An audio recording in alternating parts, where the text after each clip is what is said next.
ሞት የሚሄዱትን ታደጉ እኮ ነው ያለው። ወደ ዓለም ሁሉ ሂዱ ነው ያለው። እፈልገዋለሁ፣ እኔ ግቡን እፈልገዋለሁ፣ ቤቱን እፈልገዋለሁ፣ ሰውየውንም እፈልገዋለሁ። ይሄንንም ወሬ ለማየት የሚሆን ዲቤቱን ለመከታተል የሚመጣውን ትውልድም እፈልገዋለሁ። ምክንያቱስ የምሰብከው የህይወቴ ጌታ የእግዚአብሔር ልጅ ኢየሱስ በደንብ ከ10 ደቂቃ እስከ 15 ደቂቃ እንዲሰጠኝ አድርጌ በደንብ እሰብካለሁ። እፈልገዋለሁ። በደንብ ነው እፈልገው እንጂ በስለት የተገኘ ነገር በስለት የተገኘ ነገር። እሱ ግን እንደ ክርስቲያን ሰብኮ እንኳን አይወጣም። ታዩታላችሁ ከተገናኘን። ዋጋ ክፈል፣ ብትሰደብም ዋጋ ክፈል ለኢየሱስ ብለህ ዋጋ አለክ። ማቀስ ነው እንግዲህ ዋጋ ክፈል። ይስራቡ እነሱ ድሮስ ሊያመሰግኑ ትፈልጋለህ እንዴ? በፍጹም ለክርስቶስ ተነሱ ምንም መልካም ነገር እንዳጠብቅ ያዋርዱሃል፣ ይሰድቡሃል በማንነት እንጃ በቃ እንጃ። እነሱ ቀደማውን አላያችሁትም? ገብቶ ቃል ላይ በነበረው ማለት እኔና ወንድምነት ብርቄ ዳን የሆነን አስገባን። ምንድነው ሐዋርያዊ ቅብብሎች ብሎ በሚል ከኪዳኑ ታቦት ጋር ገብተው በምን ያህል ልክ እንደዚህ ይሰድቡኝ እንደነበረው አይታችኋል አይደል? ችግር የለውም ተዉት። እንደው ማስንዬ ሲያወርደው ነው ተመለስና እነ ዳኒ እነ ብርኬ ይበቃዋል ምናምን ብለው ሲሉ በቃ ተፋ። የሚተፉትን ተፉ። እውነተኛ መልካቸው ይሄ ነው። እውነተኛ ጌታ ኢየሱስ ምስክር ያንን ሁሉ ሲናገር ቅንጣት እግዚአብሔር በቃ እንደዚህ ሰው ስጋው እየተቆረጠ እንደሚደነዝዝ አይነት ማለት ነው። እንደዚህ አይነት ስድብ እያወሩ በቃ ድንዝዝ ማለት በጸጋው ጉልበት ማለት ነው።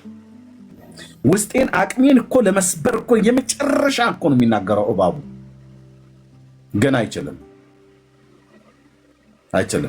እኔ አላውቅም እንግዲህ የት ቤት ገብተህ እንደተናገሩ ከኔ አላውቅም። ግን አሁን ልጅ እኔው ቤት ከፍተን እሺ እህቴ ሶፊዬ እኔው ቤት ነው እና እንዴ አሁን እኛ ስለ ጌታ ተሰደብን ብለን እስጢፋኖስ አይሰቅም።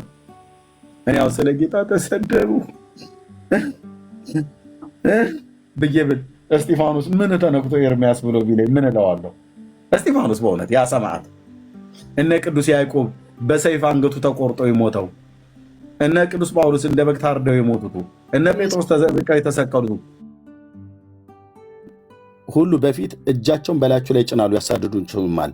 ስለ ስሜም ወደ ምኩራብ ወደ ወህኒም አሳልፈው ይሰጧቸዋል፣ ወደ ነገሥታትም ይወስዷቸዋል። ይህም ምስክር ይሆንባቸዋል። ስለዚህ እንዴት እንድትሰሙ አስቀድማችሁ እንድታስቡ በልባችሁ አኖሩት። ወደረኞቻችሁ ሊቃወሙትና ሊከራከሩት የማይችሉትን አፍና ጥበብን ሰጣችኋለሁ። ወላጆችስ እንኳን ወንድሞቻቸውን ዘመዶችም ዘመዶቻቸውን አሳልፈው ይሰጧቸዋል። ከእናንተ እያንዳንዱ ይገደላሉ። በስሜ ስለ ሁሉ የተጠላችሁ ትሆናላችሁ። ከራሳችሁ አንዲት ፀጉር እንኳን አትጠፋም ብሎ ካለ በኋላ በመታገሳችሁ ነፍሳችሁን ታገኛላችሁ ካለ በኋላ የሚለውን እዩት። ቁጥር 20 ጀምሮ ሎክ በጀርመን ሀገር ላይ የተፈጸመው ራሱ አይሁዳውያን የተናገሩትን ጌታም የተናገረውን ነገር አሳያለሁ ማለት ነው። ኢየሩሳሌም ግን በጭፍራ ተከባ ስታዩ በዛን ጊዜ ጥፋቷ እንደቀረበ እወቁ። ከዛስ የዚያን ጊዜ በይሁዳ ያሉ ወደ ተራሮች ይሽሹ፣ በመካከሏም ያሉ ከእርሷ ፈቀቅ ይበሉ፣ በገጠርም ያሉ ወደ እርሷ አይግቡ። የተጻፈ ሁሉ እንዲፈጸም ይህ የበቀል ጊዜ ነውና።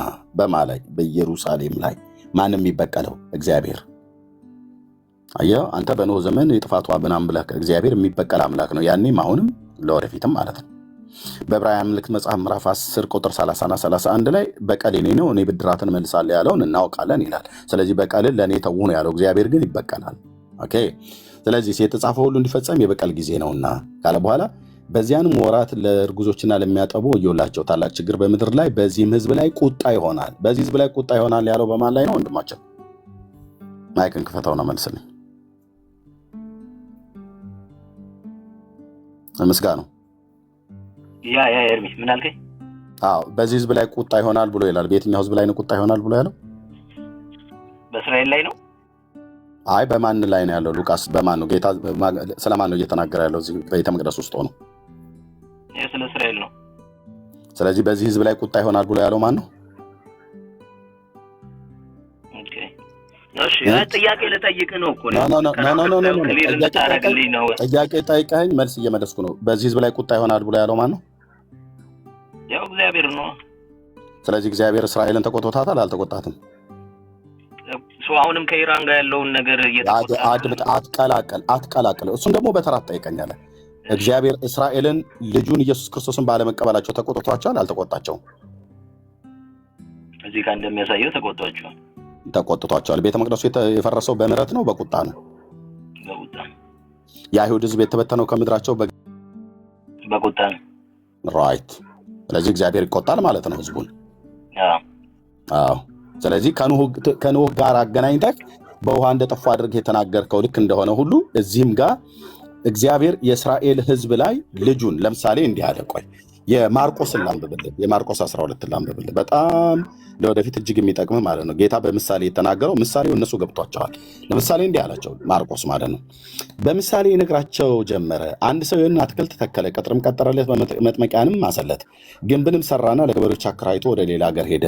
በጊዜውም ከወይን አትክልት ፍሬ ከገበሬዎቹ እንዲቀበል አንድም ባሪያ ወደ ገበሬዎቹ ላከ።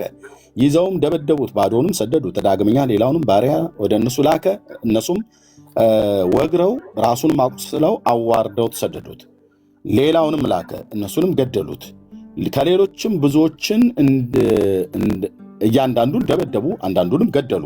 የሚወደው አንድ ልጅ ነበረውና ልጄን ያፍሩታል ብሎ እርሱን ከሁሉ በኋላ ወደ እነሱ ላከ ይላል።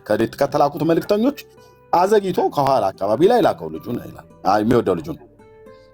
ከዛስ እነዚህ ገበሬዎች እርስ በርሳቸው ወራሹ ይህ ነው። ኑ ሚዩት አድርገው ፕሊስ፣ ምስጋናው ያስተጋባል። ኦኬ ሪከርድ እያደረግ ከሆነ በደንብ ሪከርድ አድርጎ ዩቲዩበሮችም ሁሉ ጭምር ማለት ነው። እነዚህ ገበሬዎች ግን እርስ በርሳቸው ወራሹ ይህ ነው፣ ኑ እንግደለው፣ ርስቱንም ለእኛ ይሆናል ተባባሉ። ከዛስ ይዘውም ገደሉት፣ ከወይኑም አትክልት ወደ ውጭ ጣሉት። ማንን? ልጁን።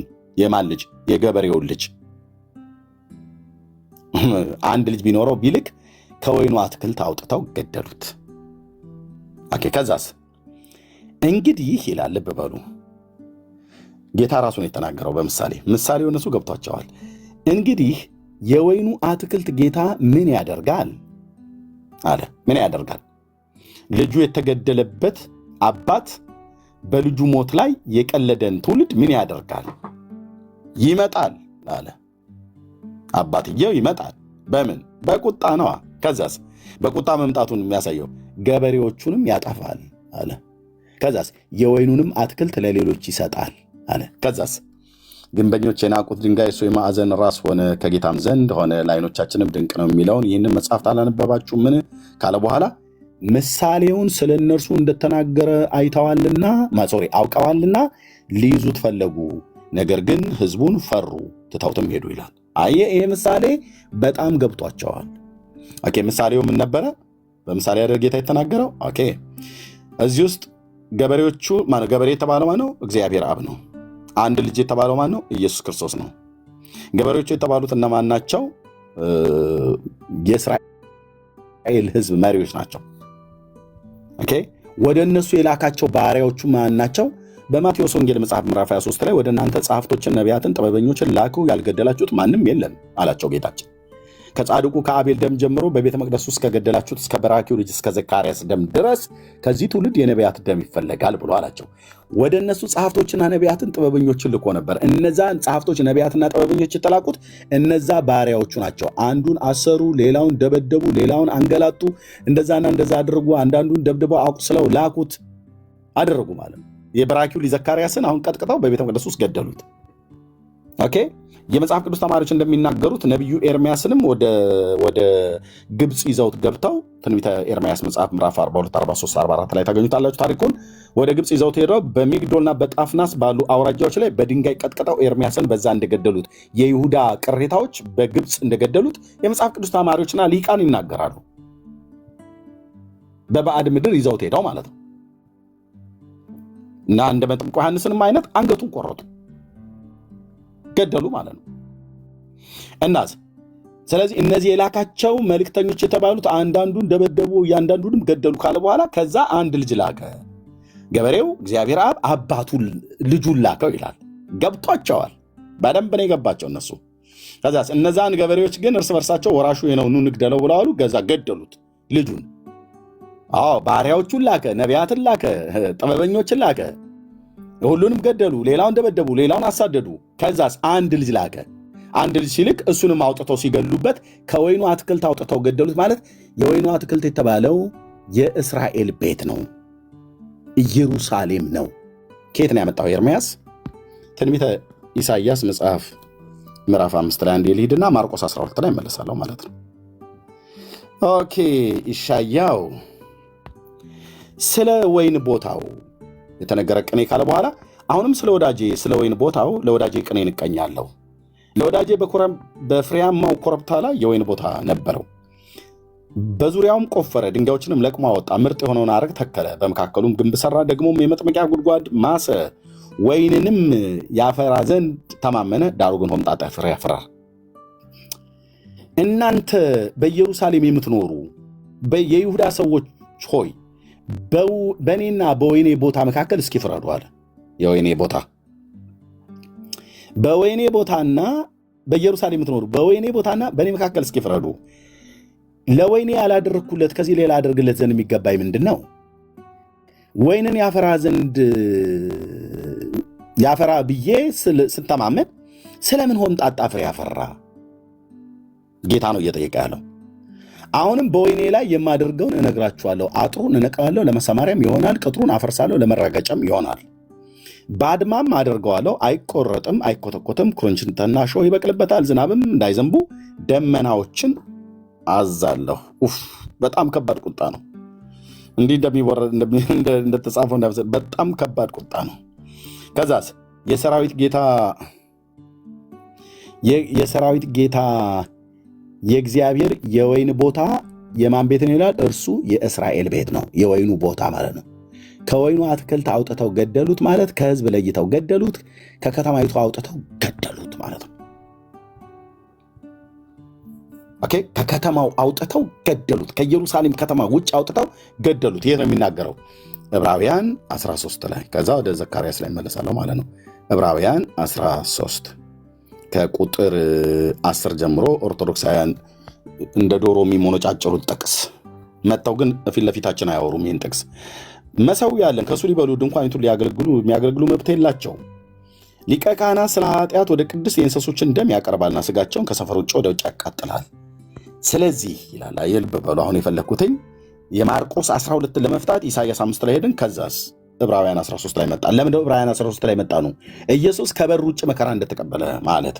ስለዚህ ኢየሱስ ደግሞ በገዛ ደሙ ሕዝቡን እንዲቀድስ ከበር ውጭ መከራን ተቀበለ። ከየትኛው በር ውጭ ነው የተቀበለው? ከኢየሩሳሌም ከተማ ውጭ ማለት ነው። ስለዚህ ነው ከወይኑ አትክልት አውጥተው ገደሉት ብሎ ያለው የማርቆስ ወንጌል ማለት ነው። ኦኬ፣ ግልጽ ነው። በደንብ ሪካርድ አድርጋችሁ ያዙትና ትጠቀሙበታላችሁ። ደጋግማችሁ ስሙ። ኦኬ፣ ይዘውም ገደሉት፣ ከወይኑም አትክልት ወደ ውጭ ጣሉት ይላል ማለት በቃ ከከተማይቱ ውጭ ነበር የተሰቀለው። ቀራንዮ ኮረብታ ላይ ያኔ እንደዛ ነበር። አሁን ግን ከተማ ውስጥ ነው ያለው፣ መሀል ከተማ ላይ ነው ያለው። ከበር ውጭ መከራን ተቀበለ። ከከተማ ውጭ ከወይኑ አትክልት አውጥተው ገደሉት።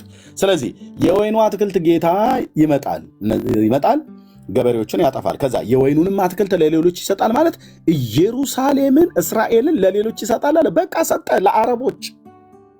እንዴት አይነት ነገር ነው! ለአረቦች ሰጠ። እግዚአብሔር ተቆጣ። የእግሩ መረገጫ ስፍራ የተባለውን አላሰበውም። ቤተ መቅደሱን ነቀለው። በ70 ዓመተ ምህረት በአሕዛብ በሮማውያን እጅ እንዲፈርስ አደረገው።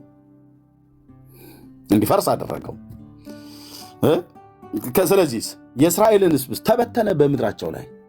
የመጽሐፍ ቅዱስ ተማሪዎች ራሱ የታሪክ ሊቃን አይ ቲንክ ጆሲፈስ የተባለው የእስራኤላዊ የታሪክ ጸሐፊ ዮሴፍ ወልደ ኮሪዮን የሚባለው እንደጻፈው ቤተ መቅደሱ በፈረሰ ጊዜ የአይሁድ ሕዝብ በቤተ መቅደሱ ውስጥ ከ1 ሚሊዮን የሚበልጡ ተጨፍጭፈው ተገለዋል። ድንጋይ በድንጋይ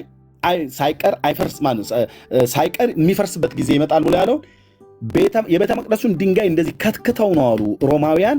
አይሁዳውያን ብራቸውና ሀብታቸውን ወስደው እዛ የቤተ መቅደሱ ድንጋይ ስር ደብቀዋል የሚል ዜና ስለሰሙ ይላል የታሪክ ጸሐፊያን፣ ከትክተው ድንጋዩን እንደዚህ ሰባብረው ነው 1.5 ሚሊዮን። አዎ እንደዚህ ያህል አይሁዳውያን ናቸው ያለቁት በምድራቸው ዛው ማለት ነው። ለምን እዚህ ጌታ ቅድም የሉቃስ ወንጌል መጽሐፍ ላይ ያለውን ያልጨረስኩት አለ። ኦኬ፣ ሉቃስ 21 ላይ ከቁጥር 20 ምናምን ነገር አካባቢ ከዚህ እዚህ ጋር ማለት ከቁጥር 21 ጀምሮ ማለት ነው። ከቁጥር 20 ቴንኪው። ኢየሩሳሌም ግን በጭፍራ ተከባ ስታዩ በዛን ጊዜ ጥፋቷ እንደቀረበ ወቁ አለ። በጭፍራ እኮ ተከበበች። ጌታ ይህን ከተናገረ ከ40 ዓመት በኋላ ሮማውያን መጡ።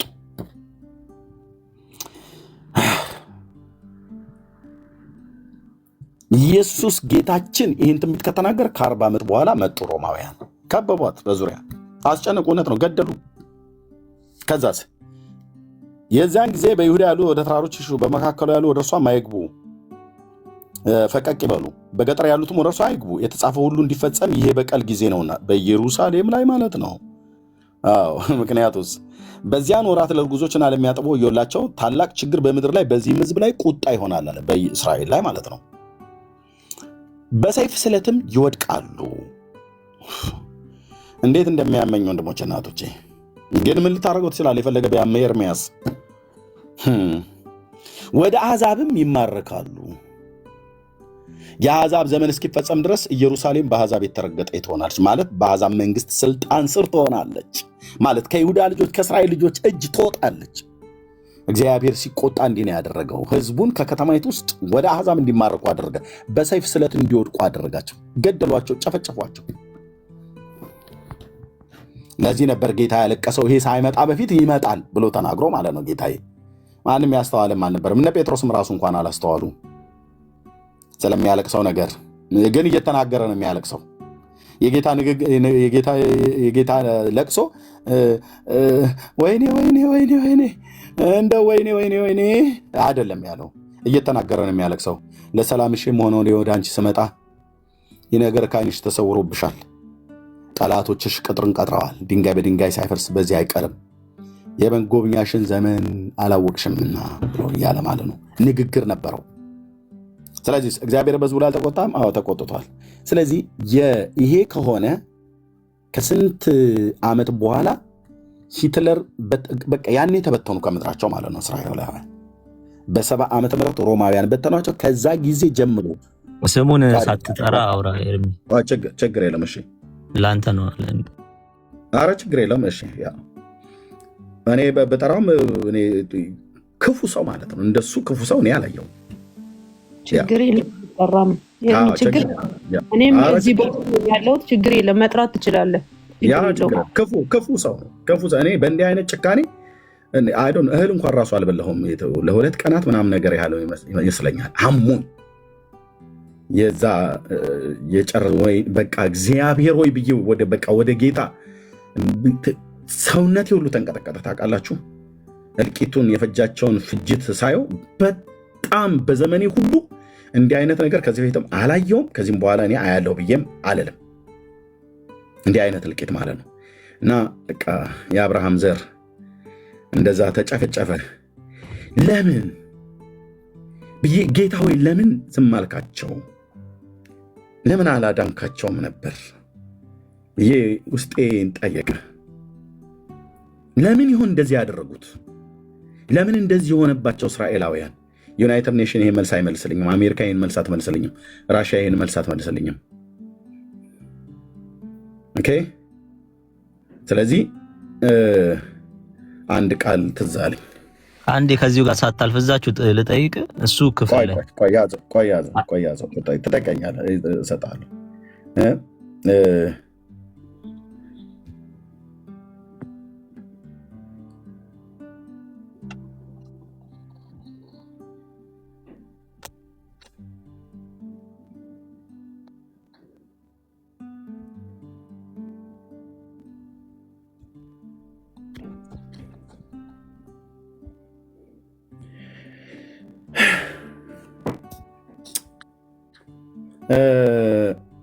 ጲላጦስ ሁከት እንዲጀምር ሚዩት አድርገው ወንድማችን። ጲላጦስ ሁከት እንዲጀምር እንጂ አንዳች እንዳይረባ ባየ ጊዜ ውሃን አንስቶ እኔ ከዚህ ማለት ተከራክሮለት ነበር ለጌታ ማለት ነው። ምን አደረገ? ለምንድነው እንደዚህ የምታደርጉት? ብትተዉት ይሻላል። እኔ 40 ገርፌ ልተው ምናምን ነገር ብሎ ሲል ሚስቱ ሁሉ የነገረችውን ህልም ሁሉ ጭምር እንኳን አላስተዋለም።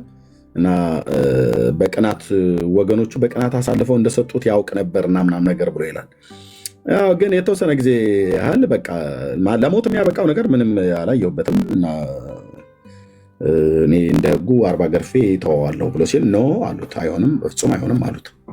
እንግዳው እሱ እጁን በመታጠብ ለፍቃዳቸው አሳልፎ ሰጠው ይላል። ጲላጦስም ሁከት እንዲጀምር እንጂ አንዳች እንዳይረባ ባየ ጊዜ ውሃን አንስቶ ያው እነሱ እምቢ አሉት። እሱ 40 ግርፌ ልልቀቀው ብሎ ሲል ኖ በፍጹም በፍጹም በፍጹም በፍጹም እና ማን ልፍታላቸው ብሎ ሲል ሽፍታውን ፍታው ይሄኛውን ግን አስወግደው አሉት።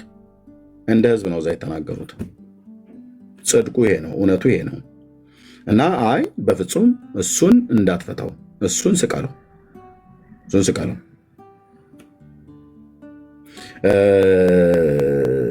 ሌባውን ግን ወንበዴውን ግን በርባንን ግን ፍታለን አሉት። በፋሲካ በዓል አንድ እስረኛ ይለቀቅ ነበር። እንደዚህ አይነት ልማድ አስለምዷቸው ነበር። በቃ አይ እንደዛ ከሆነ ያኛው ሌባውን ፍታለን፣ ይሄ ግን ጻድቁን ግደለው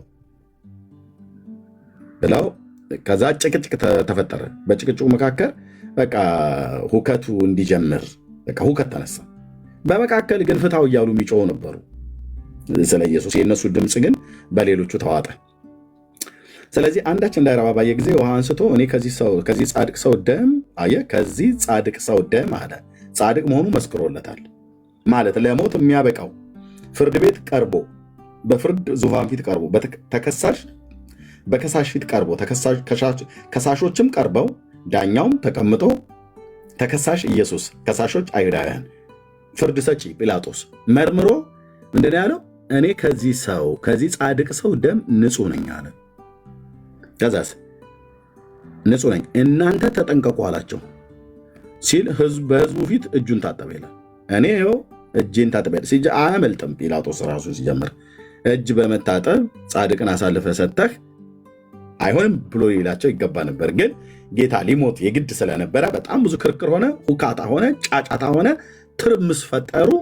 በቃ ከፈለክ ለሄሮድስ ነው ንጉሳችን፣ ቄሳር ነው ንጉሳችን እያሉ ሁሉ ጭምር ጮሁ እና በቃ ብጥብጥ ሊነሳ ብሎ ስላለ እጁን ሲታጠብ ለራሳችሁ ተጠንቀቁ፣ እኔ ከዚህ ንጹሕ ሰው ደም ከጻድቅ ሰው ደም ንጹሕ ነኝ ብሎ ሲል ኦኬ አዎ እቺን ቃል ነፍሴ ትፈራታለች። እቺን ቃል ሳስብ ሁሌ በቃ በተለይ ይህ ክፉ ሰው የፈጃቸው ፍጅት ህዝቡ ሁሉ መልሰው ደሙ በእኛና በልጆቻችን ላይ ይሆናሉ።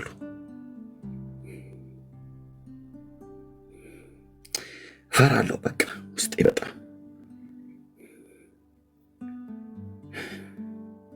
እንጂ የአብርሃም ዘር እንዴት ያልቃል? አንዱ እኮ 1000 ነበር የሚያሳድደው፣ ሁለቱ 10,000 ነበር እኮ የሚያሳድዱት። እና እንዴት ታዲያ ብለህ ስትል በቃ ስለሚያመኝ ከዚህ በላይ አታስወራኝ ወንድሜ። ምስጋናው የዛን እልቂት አልችልም። ቤቱን ዘግቼው ወይ እንደወጣ ካልተፈለገ በስተቀር በቃ ይቅር። በጣም የምታመምበት ጉዳይ ስለሆነ ይቅር።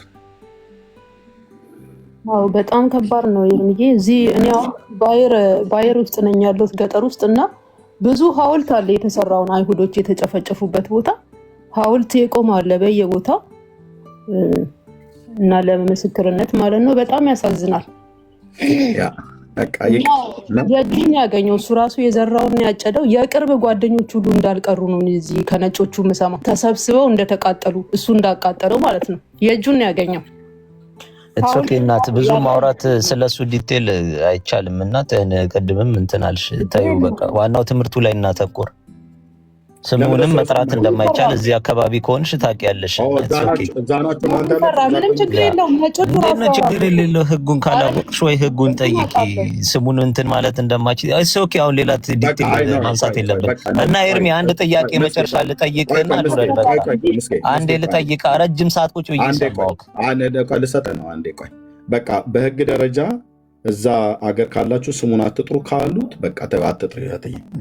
በቃ ችግር የለውም። አንደኛ ይህንን ህዝብ በእንዲህ አይነት ማድረጉ ምንድን ነው ብዬ ስጠይቅ በቃ ጌታ የተናገረው የትንቢት ቃል ነው። ጌታ የተናገረው የትንቢት ቃል ነው። ህዝቡም የመለሰው ብዬ ነው እና በቃ ታዩ። በህግ ደረጃ አትጥሩ ከተባለ እዛ ሀገር ካላችሁ ጀርመን ካላችሁ አትጥሩ። ኦኬ መጨረሻ ጥያቄ። አሁን ይሄ ነገር ስለተጻፉን አሁን ገብቶኛል። ይሄ ሁሉ የሆነው ይሄ አሁን የጠራቸው ጥቅሶች ሁሉም እዚህ ጋር ተብለዋል። ከኔ ሳይሆን መጽሐፍ ቅዱስ ላይ ያለ ነው እያልከን ያለው እንግዲህ አይደለ? እኔ ቃሉ አገልጋይ ነኝ። አዎ ሶ how long is it going to keep going like ስለዚህ ከዚህ በኋላም የሚፈጠሩ ነገር እነሱ ላይ እዚህ ጋር ስለተጻፈ ነው ማለት ነው ኮንክሉዥኑ። አዎ ከዚህም በኋላ ራሱ የሚሆን እኮ አለ። ከዚህም በኋላ የሚሆን አለ። ስለዚህ አሁንም ጦርነት በሚፈጠረው ከዚህ ጋር ይያያዛል ማለት ነው። ከዚህም በኋላ ገና አሁን የሚፈጸመው አይደለም። እስራኤል ያለ ጦርነት የነበረችበት ዘመን የለም። ምክንያቱም ጠላቶቿ በጣም ብዙዎች ስለነበሩ ማለት ነው። ግን አሁንም መሲሁን ባለመቀበላቸው እስራኤል እንደ ሀገር የምትከፍለው ዋጋ አለ። ለእነሱ ታዲያ ምንድነው አድርጉ ብሎ ያለን? ጸልዩ ነው ብሎ ያለን። ለሌሎችም ሰዎች ስለመዳናቸው እንደምንጸልይ ለእስራኤል ስለ ደህንነቷ፣ ስለ ሰላሟ ጸልዩ። የእስራኤልን ሕዝብ አትጥሉ፣ የእስራኤልን ሕዝብ አትርገሙ። እንደዚህ የምታደርጉ ሰዎች ካላችሁ ማለት ነው። የእውነት ስነግራችሁ እንደውም ሊታዘንለት አብረኑ ልንቆም፣ በጸሎት አብረኑ ልንቆም፣ ከሀዘናቸው ልናበረታታቸው የሚገባ ነው። 6 ሚሊዮን ወገን ያለቀበት ህዝብን እዚያ በቃ ሲሰደብ በጣም ሪቴት ነው የሚያደርገኝ። ወንድሞች እናቶች፣ ልናዝንላቸው ነው የሚገባው። ገና 70 ምናምን ነገር እኮ ዓመታቸው ይሄ መከራ ከደረሰባቸው ማለት የሁለተኛ ዓለም ጦርነት ማለት የዛሬ 76 ዓመት በፊት የዩክሬንም እኮ አለ 1 ሚሊዮን አካባቢ በዩክሬን የተጨፈጨፈ በቃ እና አጠቃላይ ይሄ ሁሉ ጭምር ሲሆን አሁን ለዚህ ህዝብ እንዴት ነው ዘመዶቻቸውን ዘሮቻቸውን በባለፈው እኔ አሁን ብዙ መናገር አልፈልግም፣ በጣም ውስጤን ስለሚያመኝ ማለት ነው። በዚያ በሁለተኛ ዓለም ጦርነት ጊዜ ህፃናት ደብቆ 60 ነው ምናምን ነገር የሚሆኑ ህፃናት ነው ስንት ህፃናትን ደብቆ ሸሽጎ ያሳደገ ሽማግሌ በህይወት ነበር። አሁን በባለፈው አይዶ ነው አልፎ ከሆነ በዚያን ጊዜ የተረፉ ህፃናት አድገው ትልልቆች ሆነው ማለት ነው ትልልቆች ሆነው እና ለዚህ ህዝብ ለእስራኤል ለሚባል ህዝብ ልናዝንለት ልንረዳው በጸሎት በየትኛውም አቅጣጫ አብረኑ ልንቆም እንጂ ዘሩ ትውልዱ 6 ሚሊዮን ተመርጠው የአብርሃም ዘር የዳዊት ዘር የይስሐቅ ዘር የኢየሱስ ክርስቶስ የመሲሁ ዘር ሆነ የተጨፈጨፈው። ለምን ብለን ስንል ግን ምክንያቱን እናውቀዋለን። ይሄው መጽሐፍ እንደሚናገር ይሄ ካልሆነ በስተቀር እስራኤልን እኮ ማንም አይነካውም። ብራዘር እግዚአብሔር አሳልፎ ካልሰጣቸው እስራኤልን ማንም ሰው ሊነካው አይችልም። እዚህ ምድር ላይ ቢነካውስ አጠፌታው ይብሳል። ራሷ እስራኤል የምታመጣው አጠፌታ የእግዚአብሔር ቁጣ። አንቺ መዶሻዬ ነሽ እኮ ነው ብሎ ያላት። በአንቺ ነገስታትን አደቃለሁ ነው ብሎ ያላት እግዚአብሔር። እስራኤልን ነክቶ ሰው በሰላም አያድርም። ራሱ እግዚአብሔር በእስራኤላውያኑ እጅ ይበቀለዋል። ራሱ እግዚአብሔር አልኩ። ይሄ የዘላለም ኪዳን ነው ወንድሞች እናቶቼ። ማንም ሰው በኢየሱስም ብሎ አያጠፋውም። ራሱ እግዚአብሔር በእስራኤላውያኑ እጅ ይበቀላል። አንቺ መዶሻዬ ነሽ፣ በአንቺ ነገስታትን አደቃለሁ ብሎ እንዳላት በአንቺ ተቀማጩን በእብደት እመተዋለሁ፣ በፈረስ ላይ የሚቀመጠው አንቺ መዶሻዬ ነሽ ነው ያላት። ስለዚህ እንደዚህ ብሎ ያለውን ህዝብ እግዚአብሔር አሳልፎ ካልሰጠው በስተቀር ማን ሊነካው ይችል ነበር? ማንም። ስለዚህ እኔ የዚህ ሰው እልቂት የዚህ ሰው ጭፍጨፋ የሚሆን በእስራኤል ላይ የደረሰ ነገር ሁሉ በሙሉ እግዚአብሔር አሳልፎ ስለሰጣቸው እንጂ ባይሰጣቸው መኖሩ ማንም ሰው አይነካቸውም ነበር። ተላልፎ የተሰጡበት ደግሞ በቃ የላከውን ልጁን አልተቀበሉትም። ኦኬ ቴንክ ዩ። በቃ ተመልሶልኛል። አመሰግናለሁ። ቴንክ ዩ ወንድሜ። እሺ ተባረኩ። እሺ ኦኬ። ሌላ ጥያቄ ያለው ሰው አለ? ሌላ ጥያቄ ያለው ሰው አለ? እስራኤልን በተመለከተ አልገባኝም ብሎ የሚል ሰው ካለ መጠየቅ ይችላል። ኦኬ። አሁን ስለምታደርገው ጦርነት፣ ከዚህ በፊት ስላደረገችው ጦርነት፣ ከዚህም በኋላ ስለምታደርገው ጦርነት መጽሐፍ ቅዱሳዊ አይደለም። ኤርሚያስ ልሞግት እችላለሁ። አይ ደግሞ ጥያቄ አለኝ በቅንነት ልጠይቅ እችላለሁ። በቅንነት መልስ ሊበላችሁ ላላችሁ መልስላችኋለሁ። ጌታ እግዚአብሔር ምስክር ነው። ኑና ጠይቁ። ኤርሚዬ ጥሩ ነው እስካሁን የተናገርከው ነገር። ኢየሱስ ይባርክ። ለልጁ መልስ ለመመለስ ነበር የገባሁት። በውሃ ነው ያለቁት ምናምን ስላለ እኔም እዚሁ ጀርመን ስለሆንኩ መልስ ልሰጠው ነበር እና እግዚአብሔር ይባርክ።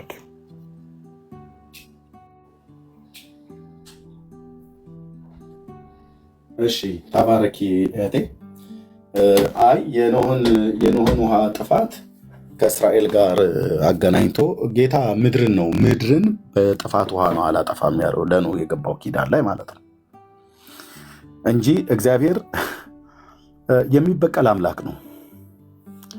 ልብ በሉ። እንደውም ይህንን ሲናገር አሁን በጌታ በኢየሱስ ክርስቶስ በማመን ከአሕዛብ ያመለጥን የዳንን ሰዎች በእስራኤላውያን ላይ በተለይ በእስራኤላውያን ላይ እንዳንመካባቸው ቅዱስ ጳውሎስ የተናገረውን ቃል ታውቁታላችሁ። ካልሆነ ላስታውሳችሁ። በምዕራፍ 11 ላይ ማለት ነው። ምን አለ? እንግዲህ እግዚአብሔር ሕዝቡን ጣላቸው እላለሁ አይደለም፣ እኔ ደግሞ እስራኤላዊና የአብርሃም ዘር ከብንያም ወገን ነኝ። እግዚአብሔር አስቀድሞ ያወቃቸውን ሕዝብ አልጣላቸውም ይላል። ልብ በሉ፣ አልጣላቸውም። እንደው ተጥለዋል እንኳን ከተባለ መጣላቸው ለዓለም መዳን እንዲሆን እንጂ እስከ ወዲያኛው አይደለም እግዚአብሔር የረሳቸው። ወንድሞች እናቶች፣ ፕሊዝ እስራኤልን እግዚአብሔር ለዘላለም አልጣለው። የተጣሉ እንኳን ቢመስሉ በእነሱ መጣል ሌላ ህዝብ እንዲድን ነው። መልሶ ያስገባቸዋል እኮ ይላል። እንዴና ወገኖች ምን ነካችሁ? ኢየሱስ እኮ ተመልሶ የሚመጣው እኮ እነሱ ጋር ነው። ለነሱ ሲል ሊዋጋላቸው ነው ተመልሶ የሚመጣው። ሌላ አጀንዳ የለውም። ሊያድናቸው ነው የሚመጣው። በግቡ ግቡ መካከል ነው የሚመጣው ኢየሱስ። ምን ነክቷቸዋል ወንድሞች?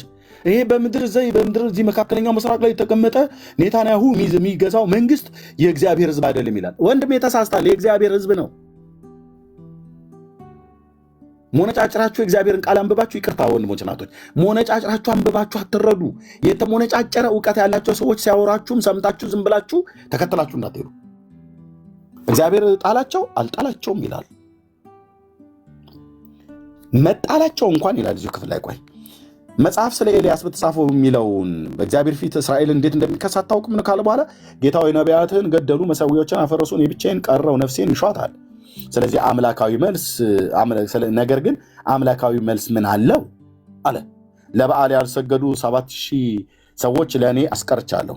እንደዚሁም በአሁኑ ዘመን ደግሞ በጸጋ የተመረጡ ቅሬታዎች አሉ አለ። እስራኤልን አልጣለውም ማለት ነው።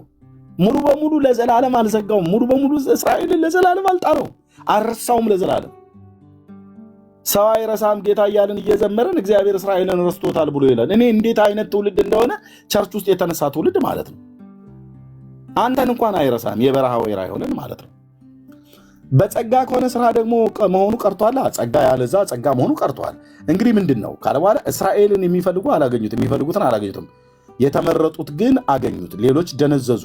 እንደዚሁ እንዲህ ተብሎ ተጽፏል፣ አይኖቻቸው እንዳዩ ጆሮቻቸው እንዳይሰሙ እግዚአብሔር የእንቅልፍን መንፈስ እስከዛሬ ድረስ ሰጣቸው። ትንቢተ ኢሳይያስ መጽሐፍ ምዕራፍ 6 ማለት ነው። ይሄ ሲቆጣባቸው እንዲህ ነው ያደረገው። ዳዊትም ደግሞ ባለ ካለ በኋላ ወደ ወርታች ልሄድ። ቆይ እንግዲህ የተሰናከሉ እስኪወድቁ ድረስ ነው ይላል እላለው አይደለም።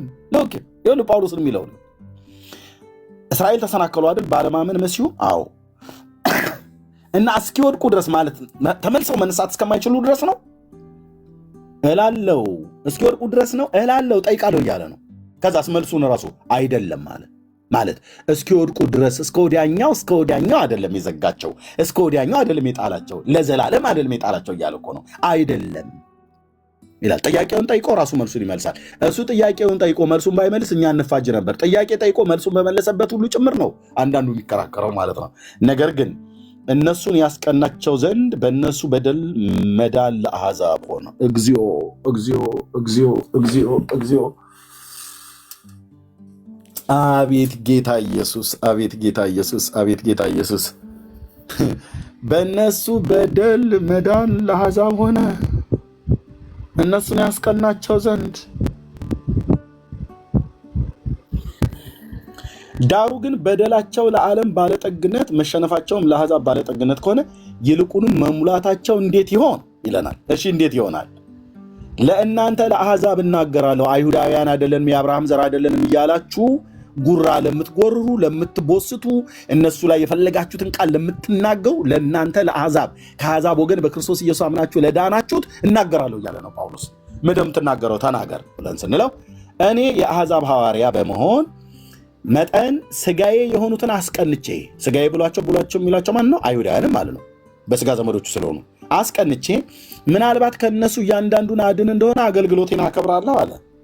ከዛስ የነሱ መጣል ለዓለም መታረቅ ከሆነ ከሙታን ከሚወጣው ሕይወት በቀር መመለሳቸው ምን ይሆን ይላል። እንደሚመለሱ ጳውሎስ ያምናል ማለት ነው። እግዚአብሔር እንደሚመልሳቸው ያምናል ማለት ነው። ልብ በሉ። ሰባኛው ሱባኤ እኮ ገና ከዚህ ህዝብ ጋር ነው የተቀጠረው። አንተ ዛሬ ቡዳ፣ ጠይብ፣ ቀጥቃጭ ምናምን ነገር ብለህ አንዳንዶች አፋችሁን የምትከፍትበት ህዝብ እግዚአብሔር ቀነ ቀጠሮ አለኝ እያለ ነው። አልጨረስኩም እያለ ነው። ሰባኛው ሱባኤ አለ እያለ ነው። እየሰማችሁ ነው። በብሉይ ኪዳን የገባውን ኪዳን ቃሉን እንኳን ራሱ ገና ያልጨረሰው ሰባኛው ሱባኤ ፓክድ ተደርጎ 7 ዓመት ገና ቁጭ ብላለች። እግዚአብሔርና እስራኤል ብቻ የሚገናኙበት ማለት ነው። በዛ መካከል ግን አውሬው ይመጣና ይገባባቸዋል እነሱ ጋር።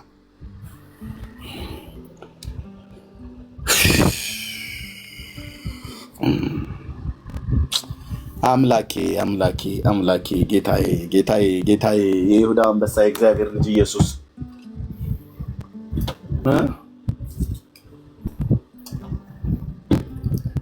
እሺ በኩሩ ቅዱስ ከሆነ ቦሆም ቅዱስ ነው አለ። ኦኬ ስሩም ቅዱስ ከሆነ ቅርንጫፎቹ ደግሞ ቅዱሳን ናቸው አለ። ከዛስ ነገር ግን ከቅርንጫፎቹ አንዳንዶቹ ቢሰበሩ፣ አንዳንዶቹ ናቸው የተሰበሩት። ልብ በሉ። እስራኤል ሁሉ አይደለም የተሰበረው፣ አንዳንዶቹ ናቸው የተሰበሩት። አንዳንዶቹስ አልተሰበሩም፣ ዳኑ፣ ገቡ እኮ በየሽዋ ያምኑ ይል። አሁን እዚህ ወንድምነት አሞጽ አለ ይው ከላይ ከገኒ ጎን እስራኤላዊ ነው፣ ቤተ እስራኤላዊ ማለት ነው። የተሰበረ ነው፣ የገባ ቅርንጫፍ ነው። እሷ የገባ ቅርንጫፍ ነው። ወደዛ ዘፍጥረት መጽሐፍ ምዕራፍ 22 ቁጥር 15 ላይ በዘሩ የምድር አሕዛብ ይባረካሉ ብሎ ወዳለው ወደዛ ኮቨናንት ወደዛ ኪዳን ውስጥ መሻውን በመቀበል የሺዋን በመቀበል አምኖ የዳነ ወንድም ነው። እሺ ደግሞ ሌላ አንድ አይሁዳዊ ደግሞ ጥራልኝ፣ ገና በየሺዋ መሻያነት ያላመነ ማለት ነው። ከቅርንጫፎቹ እሱ ተሰበረ። ከቅርንጫፎቹ አንዳንዱ ቢሰበሩ አንተ የበረሃ ወይራ የሆነ የበረሃ ወይራ ማለት አሕዛብ ማለት ነው። በመካከላቸው ገብተህ ከእነርሱ ጋር የወይራው ዘይት ከሚወጣው ስር ተካፋይ ከሆንክ በቅርንጫፎቹ በእስራኤል ላይ ማለት ነው። ቅርንጫፎቹ እነሱ ናቸው። በእስራኤል ላይ አትመካ፣ በእስራኤላውያን ላይ አትመካ። ጌታን አያውቁም ኢየሱስን አልተቀበሉም ብለህ አትመካባቸው። መስክርላቸው እንዲድኑ ጸልይላቸው፣ ስለ ሰላማቸውም እያለ ነው። አጭርና ግልጽ። አትመካ።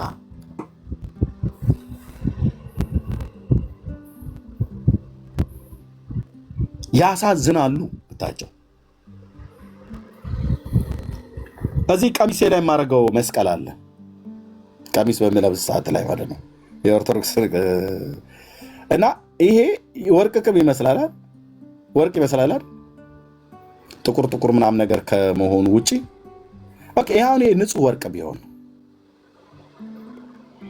ለአንድ ሕፃን ልጅ ወስጄ ብሰጠው ቫሊዩን ሳያውቀው ቢጥለው ወይ ቫሊዩን ሳያውቀው ባስቀመጠበት ትቶት ቢሄድ የዚህ ጠቀሜታው ሳይገባው ቀርቶ ትቶት ቢሄድ ሌሎች አንስተው ቢጠቀሙበት ለዛ ልጅ እንደሰጠሁት አንተ ካወክ ስለዛ ልጅ ታዝንለታለህ አታዝንለትም? ህይወቱን እኮ የሚቀይር ነገር ነበረ ኤርሚ የሰጠው፣ ግን ሳያውቀው ቀርቶ ሌሎች ወስደው ተጠቀሙበት። እሱ ግን ይኸው ዛሬ አለ። ልክ እንደዛ ማለት ነው። እግዚአብሔር ህይወታቸውን የሚቀይረውን ጌታ እያንዳንዳችሁን ከክፋታችሁ እየመለሰ ይባርከው ዘንድ ብላቴናውን ላከው ይላል ጴጥሮስ ሲናገር ማለት ነው። ኦኬ እግዚአብሔር ለእስራኤል ልጁን ሰጠ፣ ራሱን ሰጠ ማለት ነው። እስራኤል አላወቀችም፣ የመሲሁን ቫልዩነት አላወቀችም፣ ተላለፉ። ስለዚህ ሌሎች መጡና ወሰዱት። አሁን ለተሰጠው ህዝብ ቫልዩን ሳያውቅ ለጣለው ህዝብ ታዝንለታለህ ወይስ ተረግመዋለህ? ቢያውቁት ያወቁት እኮ ተቀበሉት። ቢያውቁት ኖሮ እስራኤልማ ቢያውቀው ኖሮ ብራዘር ለዚህ ህዝብ እውነት ይታዘናል አይታዘንም? በልባቸው ያለውን ጻፉ ወንድሞች እናቶቼ። ለእነሱ እኮ የተነገረ እኮ የተስፋ ቃል እኮ ነው እህትዬ። የተስፋው ቃል ለእነሱ ነው። አባቶች ከእነሱ ናቸው። ክርስቶስ ከእነሱ ነው። ነቢያቱ በሙሉ ከእነሱ ናቸው። ሐዋርያቱ በሙሉ ከእነሱ ናቸው። ያሳዝናሉ አያሳዝኑም? ወንድሞች እናቶች፣ የእውነት ልባችሁ ጨካኝ ካልሆነ በስተቀር ያሳዝናሉ። ለምንድን ነው ያልተቀበሉት? አላወቁም። አውቀውትስ ቢሆን ኖሮ እኮ አለ ጳውሎስ፣ አውቀውት ቢሆን ኖሮ ኤርምያስ፣ አውቀውት ቢሆን ኖሮ ገነት፣ አውቀውት ቢሆን ኖሮ ቢንያም ግርምሽ፣ አውቀውት ቢሆን ኖሮ ማይኪ የክብርን ጌታ አይሰቅሉትም ነበር አለ ጳውሎስ። አይሰቅሉትም ነበር። ያሳዝናሉ። ለዚህ ነው የሚያደርጉትን አያውቁምና ብሎ ያላቸው ማለት ነው። ሳያውቁ እንዳላደረጉ እያወቁ አንዳንዶችም ደግሞ ሳያውቁ እንዳደረጉት ያውቃል ጌታ። ስለዚህ ሳያውቁ ስላደረጉ ለምን ይፈረድባቸዋል? በለካል ይፈረድባቸዋል። ምክንያቱም እንዲያውቁ መጽሐፍት ነቢያትና ናዝራውያን ተሰጥቷቸው ነበር። አንዳንድ ሰው በእውቀት አይደለም እኔ በደንቆሮነት ይሄ ጌታ ይቀበለኛል። አንተ ደንቆሮነትን መድኃኒዓለም እንዲያስወግድልህ ተማር እንጂ ገብተህ መሰረተ ትምህርት የሚሆን መጽሐፍ አንብብ እንጂ። አንዳንዶች እንዲህ ይላሉ፣ መጽሐፉን ቤታቸው ቁጭ አድርገው መጽሐፍ ቅዱስም ማለት ነው ቤታቸው ቁጭ አድርጉና እኔ እንግዲህ ክርስትና አለ አይደል እንግዲህ እኔ በደንቆሮነቴ ነው ይላል። ማን ነው በደንቆሮነትህ ቀጥል ብሎ ያለ? ተማር እንጂ ገብተህ አንብብ። እነሱም እንደዛ ብለው ስላሉ አያመልጡ። ነቢያት ነግሯቸዋል። መጽሐፍ አልተሰጣቸውም፣ ሰጥቷቸዋል። ከዚች ዓለም ገዢዎች አንዱስ እንኳን ይህን ጥበብ አላወቀውም። አውቀውትስ ቢሆን የክብርን ጌታ ባልሰቀሉት ነበር። ቴንኪዩ ተምዬ ተባረክ ወንድምነት። ስለዚህ ነገር ግን ከቅርንጫፎቹ አንዳንዶቹ ቢሰበሩ፣ ከእስራኤላውያን አንዳንዶቹ ቢሰበሩ፣ አንዳንዶቹ ናቸው የሚሰበሩት። አንዳንዶቹ ገብተዋል ከነ ጳውሎስ ጀምሮ ማለት ነው። አንተ የበረሃ ወይራ የሆንክ አሕዛብ በመካከላቸው ገብተህ ከነሱ የወይራው ዘይት ከሚመጣው ስር ተካፋይ ከሆንክ እና በእስራኤላውያን ላይ በቅርንጫፍ ላይ ማለት በእስራኤላውያን ላይ አትመካ፣ አትንቀባረሪ፣ አትቦስት፣ ተረጋጋ። ሁለት እጅን ሁለት ኪስ ውስጥ ጨምረ እነሱ ላይ አትጓደድባቸው እያለን ነው። እኔንም አንተንም በዓለም ዙሪያ ያለውን ሁሉ ጨምር ለሚሰማ ክርስቲያን ማለት ነው። ብመካባቸውስ፣ ብኮራባቸውስ፣ ደረቴን ነፍቼ እየሰደብኩ አንተ ቡዳ አንተ ቀጥቃጭ እያልኩ ባቃልላቸውስ ብለህ ብትል ትችላለህ። ግን አጠፌታውን አችለው፣ አጠፌታው ይከብድሃል። አይ ከዚህ ያለፈ ሄጄ እመታቸዋለሁ ብለህ ብትል እናንተን የሚነካ የአይኑ ብሌና እየተጫወተ ነው እያለ ነው ጌታ። የአይኑን ብሌን እየጎረጎረ ነው። የአይኔን አይደለም ያለው የአይኑን። እስራኤልን ስትነካ የራስህን አይን ሄደህ እየጠነቆልከው ነው። ጥቁሩን አይኑን ብሌን አለ አይደል? እሱን እየጎረጎርክ ነው። በስቴኪኒ ጥርስን እንደምትጎረጉር በራስ ጣት በራስ እጅ የራስህን አይን እየጎረጎርክ ነው።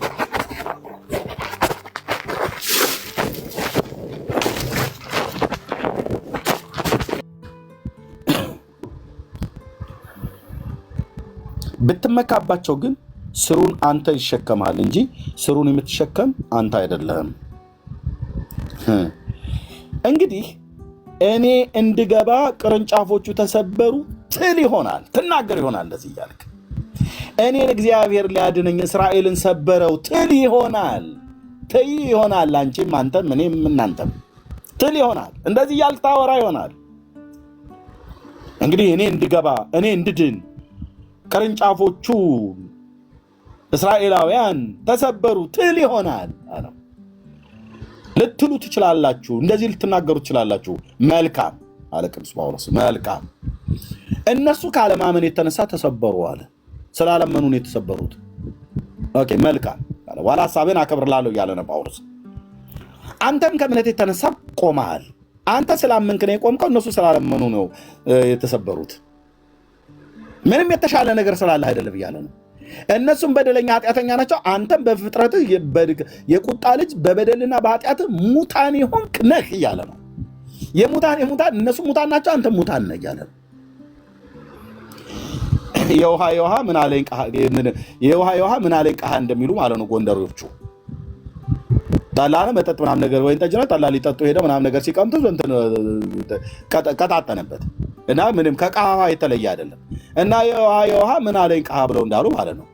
የኃጢአተኛማ አሕዛብም ሁሉም ኃጢአተኛ ነው ማለት። አይሁድም ኃጢአተኛ ነው፣ አሕዛብም ኃጢአተኛ ነው።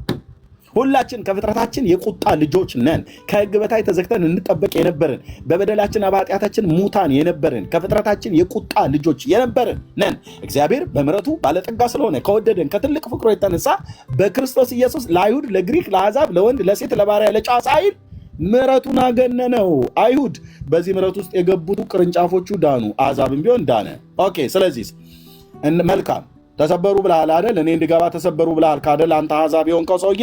ኦኬ ጥሩ ነው፣ መልካም ነው፣ መልካም ነው። ኦኬ አፕሪሼት አደርጋለሁ እያለ ነው ጳውሎስ። ቴንክ ዩ ትችላለህ እያለ ነው። እነርሱ ከአለማመን የተነሳ ነው የተሰበሩት አለ። ምክንያቱም ልንገርህ የተሰበሩበት ስላላመኑ ነው አለ።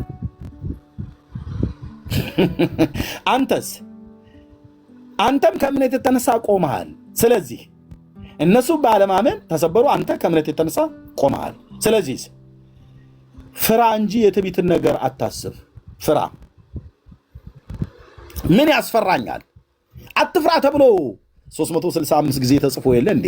አልፈራም ብለህ ብትል አልፈራም እኔ ሳልፈራው ብለህ ከአማኑኤል ኳየሮች መዝሙሮች ጋር መዝሙሩን ብታቀልጠው ፍራ እንጂ የትዕቢትን ነገር አታስብ ይላል። እስራኤልን በተመለከተ ስታወራ ጥንቃቄ ፍራ። እመካባቸዋለሁ ብለህ ካልክ ቅርንጫፎቹ ላይ እመካለሁ እጓደዳለሁ ብለህ ካልክ በእውነት ፍራ እያለ በእውነት ፍራ። ለምን ነው የምፈራው? እግዚአብሔር እንደተፈጠሩ ለነበሩት ቅርንጫፎች ለእስራኤላውያኑ የራራላቸው ካልሆነ ለአንተም ደግሞ አይራራልህምና እግዚኦ። እነሱ ባለማመን የተነሳ ነው የተሰበሩት። አዎ አንተም በማመን እንድታምን እንኳን ለህይወት የሚሆን ንስሐን የሰጠን እግዚአብሔር ነው። እና እነሱ ባለማመን ምክንያት ተሰበሩ አይደል? አንተም ባለማመን ምክንያት ብትገኝ እግዚአብሔር አንተንም እንደዚሁ ይሰብርሃል እያለ አይራራልህም እያለ ለአንተም ደግሞ አይራራልህም። ለእነሱ ካራራላቸው ለአንተም አይራራልህም። ስለዚህ ያሰነበትከኝ ጌታዬ አንተ ነው። ቸርነትህ ነው። ቸርነትና ምሕረትን ያሰነበተኝ ነው ማለት ያለብህ። ቸርነትህ ምሕረትን ያሰነበተኝ እና መዳንን ለአሕዛብ የሰጠኸው እኔን የመረጥከኝ ምን ባረግልህ ነው? ምን ብሰራልህ ነው ብትል ምንም የሰራው ነገር የለም። ምንም የሰራው ነገር የለም። እና ምሕረት ለወደደ ወይ ለሮጥ አይደለም ከሚምር ከእግዚአብሔር ዘንድ ነው ተብሎ እንደተጻፈ በቃ ከሚምረው ከእግዚአብሔር ዘንድ ምሕረት ስለነገነለት ብቻ ነው ኤርምያስ ሄዳ ነው። አንቺም አንተም እኔም እስራኤል የሚሄዳ ነው ያሉትም የሚድኑት ከዚህም በኋላ ያሉት የሚድኑት በቃ እንደዚህ ስላደረገ ነው። እንቅልፍ መንፈስ ስለሰጣቸው ነው። ድንዛዜ በእነሱ ላይ ስለሆነ ጌታ ተቆጥቶባቸው ኢሳይያስ ትንቢት መጽሐፍ ምዕራፍ 6 ላይ ያለው ቃል ስለሆነ ነው። ባይዘው የእንቅልፍን መንፈስ ይላል ማለት መጽሐፉን ያነቡታል አያስተውሉትም። ለዚህም ስንነጋገር አይታችኋቸዋል። በፍጹም ውስጤ እንዴት እንደሚያዝን አንዳንዴ ቢያበሳጩም እንኳን ውስጤ እንዴት እንደሚራራላቸው እግዚአብሔር ያን ስላደረገ እንጂ ብራዘር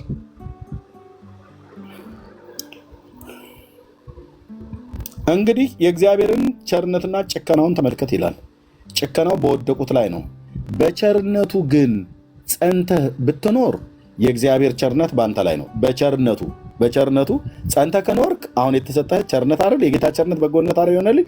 ጸንተህ ከኖርክ የእግዚአብሔር ቸርነት በአንተ ላይ ነው ይላል። ቸርነቱና ምሕረቱን ግን አሽቀንጥረህ ጥለህ በክርስቶስ ኢየሱስ የተሰጠህን መዳን አሽቀንጥረሽ ብትጥይ ያለዚያ አንተም ደግሞ ትቆረጣለህ እያለ ነው። እግዚኦ እግዚኦ እግዚኦ! ኧረ ጌታ ሆይ ነገሩ እንዴት ነው? አይ ትቆረጣለህ፣ ያለዛ አንተም ደግሞ ትቆረጣለህ። በቃ ምን ማለት ነው? ትምክት እነሱም እንዳይመኩ በእግዚአብሔር ላይ እኛም እንዳምንመካ በእግዚአብሔር ላይ እኔ አይሁድ ነኝ ምናምን ነገር ብሎ ቢል ያዳነውም ጌታ የሚያድነው በቸርነትና በምሕረቱ ነው። በልጁ በኢየሱስ ክርስቶስ ሞት አሕዛብ ላይ ብሎ ቸርነቱ ነው።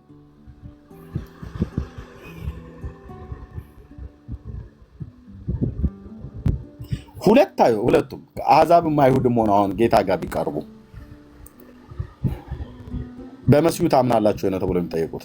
አይ እኔ እንግዲህ አይሁዳዊ አይደለሁ እንደምታውቅ ጌታዊ ምናምን ነገር ብሎ ቢል አዎ ኦኬ አውቃለሁ፣ በስጋ አብርሃም ዘር መሆኑ ታውቀዋለህ፣ ልጄን የላኩትን ታምነዋለህ? አይ እኔ የምልህ ያው ጥንቅቅ አድርጌ አባቶቼን ታምናለህ ወይ? በነቢያቱ በኩል ከብዙ ሺህ ዓመት በፊት ሲናገሩ የነበሩ ከዳዊት ቤት የተወለደውን መሲሁን አምነዋል፣ ተቀብለዋል? አይ እኔ እሱን አልተቀበልኩትም። ሂድ ወደ ሞት ነው የሚለው ጌታ። ብራዘር አይሁድ ቢሆን አንተስ ምንድን ነው? አሕዛብ ነኝ። ኦኬ እሺ። ይኸው እንግዲህ እኛ አምላክ እንደሆንክ ብዙ አይነገርም። ብዙ ጊዜ ሲወራል የምንሰማው የእስራኤል አምላክ እየተባልክ ነው። ስለዚህ እኔ ብዙም አላቅም ላውቅም አልፈልግም። ነገር ግን መጥተው ስለ ኢየሱስ ክርስቶስ ሰዎች ነግረው ነበር እና መቀበል ይህን ላያስፈልገኝ ብዬ ነገሩን ቀለል አድርጌ ጥዬ በቃ ከበርቻቻ እያልኩ ነው በዓለም የሰነበትኩትኝ የኖርኩትኝ እና ያው አሁን መጥቻለሁ እና ኦኬ አዎ ልጄና የላኩትን ልጄን አልተቀበልከውም። አዎ እሱን ስሙት ብያልኳችሁን አልተቀበላችኋቸውም። አዎ አንተ አሕዛብን፣ አዎ አንተ ሳይሆን፣ አዎ ሁለታችሁም ወደ ሲኦል ንኩት ነው የምትባለው። በወጣቶቹ ንግግር ወደ ሲኦል ንኩት ነው የምትባለው። አይሁድ አይሁዳዊ ስለሆነ መንግስተ ሰማያት አይገባም። አሕዛብ አሕዛብ ስለሆነ ሲኦል አይገባም። ሰው ሲኦልም የሚገባው በእግዚአብሔር ልጅ በኢየሱስ ክርስቶስ ባለማመኑ ነው። ሰው መንግስተ ሰማያት የሚገባው በእግዚአብሔር ልጅ በኢየሱስ ክርስቶስ በማመኑ ነው። ግልጽ ነው ወንድሞች እናቶች?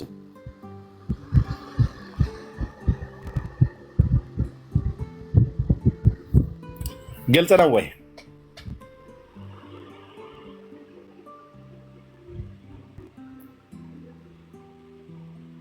አዎ ክብር ለመንፈስ ቅዱስ ይሁን።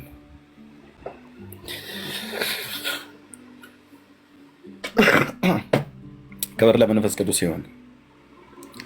አዶ ነው እየረበሻችሁ ከሆነ ፋን ከፍቻለሁ። እኛ ጋር ትንሽ ሙቀት አለ ክላሴ ውስጥ ሆኜ ለዛ ነው። እሺ የመጨረሻ ጥያቄ ካለ ልቀበልና ልጨርሱ። እኩለ ሌሊት ሆኗል። እሺ አንድ ጥያቄ ልቀበል እስራኤልን በተመለከተ ካለ።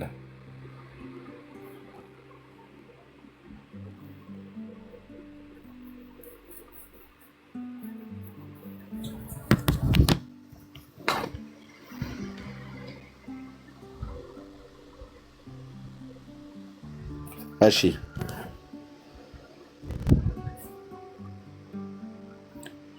የእስራኤል መጨረሻው እንደ ህዝብ ማለት እንደ ኔሽን ጌታን ስለሚያዩት በሚያዩት እሱ በሚገለጥበት ሰዓት ላይ ያዩታል። የሚያዩቱ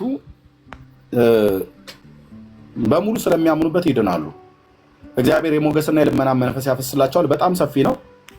ከብሩክዬ ጋር ቤት ከፍተን በደንብ በዚህ ጉዳይ ላይ በደንብ በሰፊ ከዚህ ቤትም ሄደንበታል። ከዚህም በኋላ በሰፊ እንሄድበታለን። ለነዛ እንደዛ የሚሆነው ጌታን ስለሚያዩት ማለት ነው። አንድ እስከዛ ድረስ ባሉትስ ጌታ ኢየሱስ ክርስቶስን እንዲያገኙ ሰበኳቸው። እየጸለያችሁ በትልቅ ሪስፔክት በትልቅ አክብሮት የጌታን ማዳን ንገሯቸው፣ የጌታን ፍቅር የጌታን ቸርነት ንገሯቸው። ያን ደግሞ ለማድረግ በብርቱ ወደ እግዚአብሔር በብርቱ የእውነት መጸለይ አለብን። እግዚአብሔርም ደግሞ ለእነሱ እንድንጸልይ እግዚአብሔር በመንፈስ ቅዱስ የሆነ መቃተትን እንዲሰጠን እንለምን። ለምን? እግዚአብሔር የእንቅልፍ መንፈስ የተባለውን እስካሁን ድረስ በእነሱ ላይ በአንዳንዶች ላይ ስላደረገ ማለት ነው።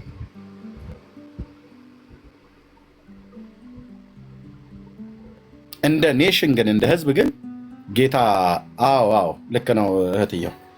ጌታ እንደ ህዝብ ግን እንደ ኔሽን እስራኤልን የሚድኑበት ይሄም ወንጌል በኃይል ይሰበካል በኢየሩሳሌም ማለት በእስራኤል። ከዛም ጌታን ፊት ለፊት ያዩታል። ፊት ለፊት ማለት አሁን በአካል እኔ እናንተ እንደምንሄድ የእግዚአብሔር ልጅ ኢየሱስ ይመጣል ወደዚህ ምድር ወክ እያደረገ በመካከላቸው ነው የሚገባው። በዛው በሞተበት አካል ባረገበት በሞተበት አካል ከሙታን ተነስቷል። ከሙታን በተነሳበት አካል አርጓል። ባረገበት አካል ተመልሶ ይመጣል። በመካከላቸው ይዳስሱታል፣ እጆቹን ይነኩታል። ሊትራሊ ነው የሚሆነው ወንድሞች እናቶቼ፣ መጽሐፉ እንደዛ ነው የሚናገረው። ተሳሳታችኋል ብሎ የሚል ሰው ካለ ገብቶ ይሞግታል።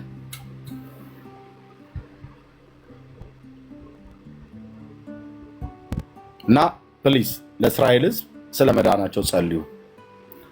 ትልቅ ስጦታ ተሰጥቷቸው ባለማወቃቸው ምክንያት ያመለጣቸው አውቀውትስ ቢሆን ኖሮ የክብርን ጌታ ባልሰቀሉት ነበር ይላል።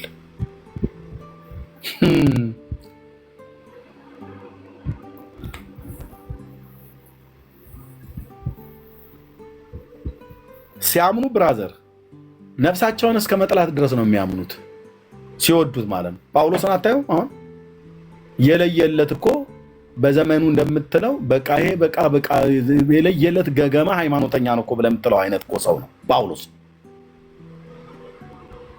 ለሃይማኖቱ ከመቅናት እኮ የተነሳ ነበር ያሳድደው የነበረ። እኛ አሁን አንድ አይሁዳዊ ምራቁን ስለተፋባ አንተ ትበሳጫለህ።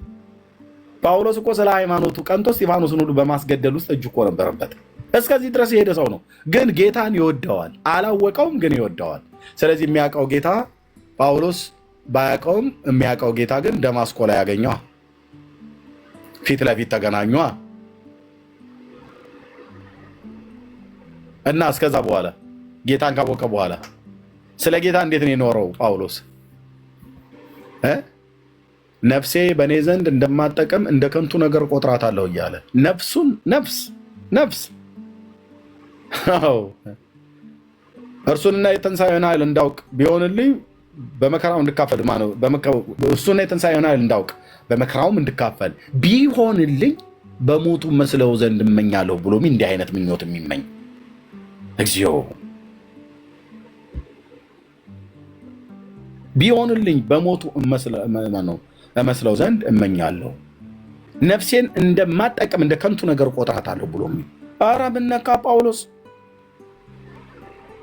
ክርስቶስና አየዋ ንጉሱን። እሱን ስናይ የምድራዊ ነገር አይደለም፣ ራሳችንን እንንቃለን፣ ነፍሳችንን ጭምር ሁሉ ማለት ነው እንንቃለን። ሲፈጠር ከማህፀን እግዚአብሔር የሰራው ለዓላማ ነበር፣ ለሐዋርያ አድርጎ ነበር የሰራው።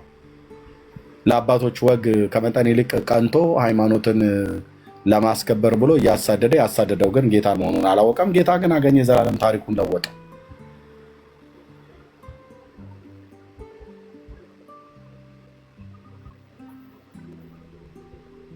ሲያምኑ እንደዚህ ነው የሚያምኑት። እያለቀሱ ከኤፌሶን ወደ ኢየሩሳሌም ሊሄድ ሲል በዓለ ሃምሳን ሊያከብር እያለቀሱ ነዘነዙት በከተማው የነበሩ አማኞች።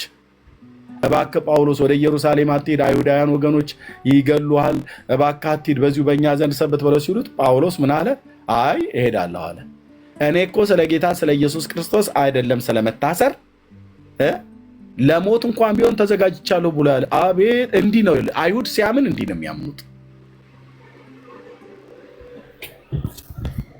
ቢያውቁት ኖሮ ባልሰቀሉት ነበር፣ ስላላወቁት ነው የሰቀሉት።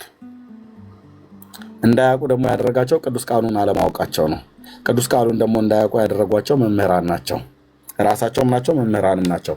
አንተም እውቀትን ጠልተሃልና እኔም ካህን እንድትሆነኝ እጠላለሁ ብሎ እንዳለ ማለት ነው። እውቀት እጅግ አስፈላጊ ነው። የመጽሐፍ ቅዱስ እውቀት። እሱን ለማግኘት በግል መጽሐፍ ቅዱስ አንብቡ። እሱን ለማግኘት ወደ ቸርች ሂዱ። እሱን ለማግኘት ባይብል ስተዲ በቸርች ውስጥ ተሳተፉ። የቤት ለቤት ፕሮግራም በጌታ የምታምኑ እህቶቼና ወንድሞቼ ዝም ብለህ መንከላውሱን ተው። ሰፈር ለሰፈር ዝም ብለሽ ቡቲክ ለቡቲክ መዞሩን ተይና ቸርች ግቢ። በግልሽ መጽሐፍ ቅዱስ አንብቢ። አንድ ሁለተኛ በቸርች ከቅዱሳን ጋር ህብረት አድርጉ። ሁለት በባይብል ስተዲ በጉባኤ በቸርች የሚደረገው ላይ ተሳተፉ። ሶስት በጉባኤ በሚደረገው አምልኮ አትቅሩ። ተማሩ፣ ጸልዩ። እውቀት እጅግ እጅግ እጅግ እጅግ ያመኑን ጌታ የምናውቀው ስንማር ነው። ይህን እላለሁ። ጸጋና ሰላም ከሁላችሁ ጋር ይሁን። ተባረኩ። እኔ ጋር ሚድናይት ሆነ ማለት በኢትዮጵያ ከሌሊቱ 6 ሰዓት ከ05 እንደማለት ነው፣ ከ04 ደቂቃ እና ተባረኩልኝ። ጌታ ከረዳ ቴዲ ሐዋሳ ቤት እሽካልና ማነው ኤድሞንድ ቅድም እንዳላችሁት ሀሳቡን ቀይሯል ነው ምናምን ነገር ስትሉ ነበር። ካልቀየረም ከቀየረም ችግር የለው አላስጨንቀው። ካልቀየረም እንወያያለን፣ እንነጋገራለን። ጸጋና ሰላም ከሁላችሁ ጋር ይሁን። ተባረኩ። ወዳችኋለሁ። በጸሎታችሁ አስቡኝ። ኤርሚ አንድ ነገር ልበል። እሺ ገንዬ ምሕረት አድርግልኝ። ሰዓት ሄዶብሃል። ጀስት 1 ደቂቃ ልናገር ብዬ ነው።